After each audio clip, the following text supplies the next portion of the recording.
কি বন্ধু, কি হইছে? মন খারাপ কেন তোমার? আর বলিস না, জীবনে সমস্যাই সমস্যা, সমস্যার আর কোনো শেষ নাই রে। কেন? কি হইছে বল আমারে। এই গতকালকেরই কথা, রাস্তায় বেরোইতেই দেখলাম একটা প্রেগনেন্ট মহিলা প্রচন্ড ব্যথায় সে চিৎকার করতেছে। আমি তারে সাহায্যের জন্য তার কাছে গেলাম, তারে নিয়ে আমি হসপিটালে গেলাম। ওমা, তো এতে সমস্যার কি আছে? এটা তো ভালো কাজ। এতে সমস্যা দেখতেছি না তো। আরে ভাই, ওই জায়গাতেই তো সমস্যার শুরু।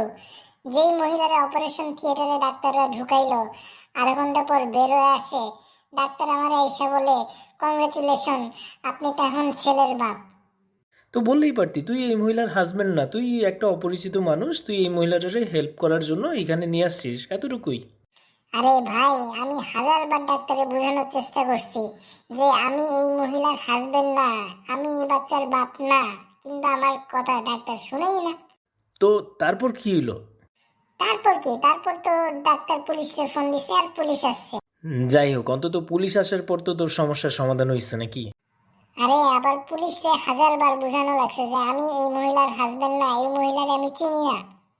তো ফাইনালি এরপর তো সমস্যার সমাধান হয়েছে নাকি? সমস্যার সমাধান হয় নাই, কিন্তু নতুন সমস্যার সৃষ্টি হয়েছে। পুলিশ আমার ডিএনএ চেক করতে দিছে দেখার জন্য যে আমি এই বাচ্চার বাপ নাকি।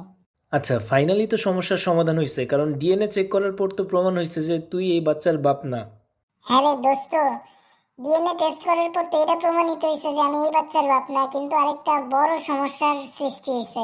আবার কিসের সমস্যা?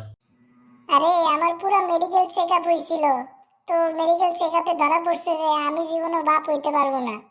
আরে দোস্ত, তোর জন্য খুবই খারাপ লাগতেছে। যাই হোক, ফাইনালি এটা তো শেষ সমস্যা, এরপর তো আর কোনো সমস্যা নাই।